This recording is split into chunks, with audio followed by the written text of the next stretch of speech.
Hey everyone, my name is Sean Cecil from the Oculus Institute, and today we're going to talk about behavioral flexibility. So, behavioral flexibility it's an interesting term. It's one that people don't normally think about, but the definition of behavioral flexibility is what is the widest range of behaviors that you can utilize to achieve a given goal, right? There's a concept called the law of requisite variety. And the law of requisite variety states that the person with the most behavioral flexibility will eventually control the system, right? Whatever system they're operating in, right? Whoever has the ability to adapt, to change the way they're going about things, will be able to outmaneuver people who are rigid and can only go about doing things in a particular way, right? Somebody who maybe they only have two ways of going about things will be outmaneuvered by somebody who can approach things from 8 different angles. And so, for example, on my last video, when we were talking about different complexity levels of thinking, right? Somebody who is able to use multiple levels of thinking, where they're able to channel a sense of purpose, while also being able to sell successfully, while also being able to understand systems and navigate bureaucracy, right? And being able to use each of those different skill sets based on when they're useful is going to be a much more successful entrepreneur than somebody who can only do one of those things, right? Because somebody who has the purpose to really commit themselves and sacrifice themselves but can't sell isn't gonna make it, right? Somebody who knows how to navigate systems but can't sell isn't gonna make it. Somebody who knows how to sell but can't navigate systems isn't necessarily gonna be able to get big contracts, right? Somebody who can sell but doesn't have a sense of purpose is gonna burn out, right? You wanna be able to use all of these different things, right? And that applies to many other domains of life as well, right? So if you're engaging with other people, some people like to be engaged with in a way that's very direct, right? So if you think back to the video series that we did on DISC, if you're dealing with somebody who's a high D, somebody who's very direct, right? Hey, listen, this is the outcome. This is what we're going to do. This is when we have it done by. That person likes that. If you approach somebody who's a lot more cautious, right? Like a high C from that perspective, then you're going to get barraged with, well, how do you know this? Well, what about this? Well, what about that? Well, what about this? They're going to want to see a lot of data. If you try to put that data in front of somebody who's really direct, they're going to tune out. They're going to be like, what's this guy talking about? Get to the point, right? Like, if you have somebody who's very social, then you're going to have to be able to build a lot of rapport with them. They may not care so much about the task or the data, right? And so somebody with behavioral flexibility is somebody who can adapt to those different environments.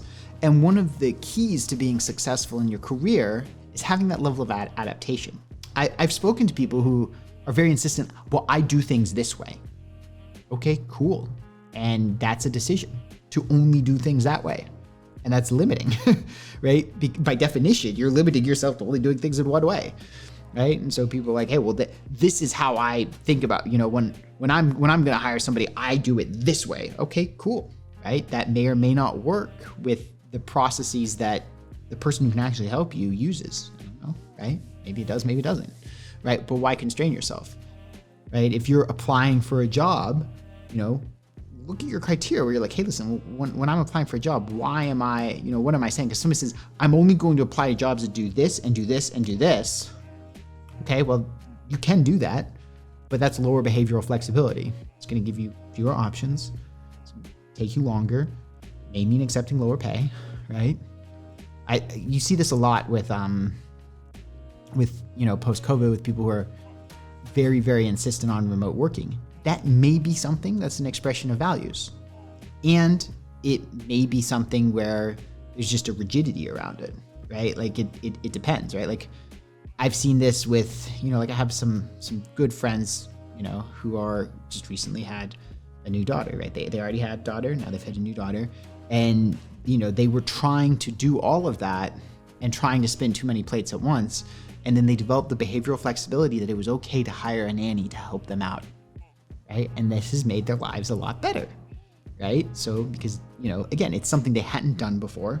It's something they hadn't, when they first had their daughter, there was almost an amount of guilt around having somebody else help, right?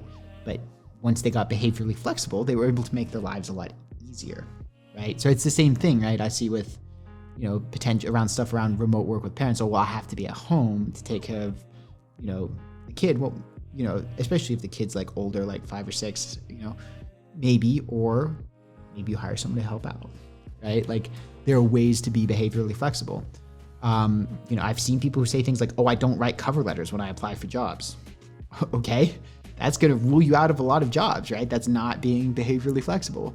If you're an entrepreneur and the market changes and you have to adapt, you have to be behaviorally flexible, or it's adapt or die, right? So I would just take this lens and look at where in your life are you setting up constraints and not being behaviorally flexible? And where is there an opportunity for you to expand your optionality by being willing to consider behaviors that you may not be used to and you may not have implemented before? Because at the end of the day, whoever has the most behavioral flexibility ends up controlling the system. Hey everyone, I hope you enjoyed this video. If there's something that resonated with you, maybe a new connection that you made or some information that shifted your perspective, if you found value here, then I want to give you one last gift. So I've put together a free diagnostic that I call a checkup with the career doctor. Short list of questions, and as you answer them, it's going to give you a readout of where you stand on the important metrics of career fulfillment, right? How happy are you with your job and how good a fit is it, right? Financial success, which we all know, and then internal alignment, which is your level of inner peace and the inner resources that you have to bring to creating the life that you want.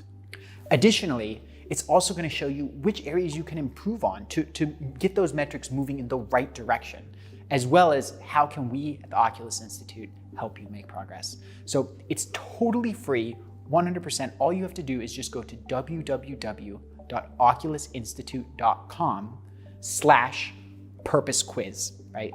No spaces, no dashes, just oculusinstitute.com. That's OCULUSINSTITUTE.com/purpose quiz.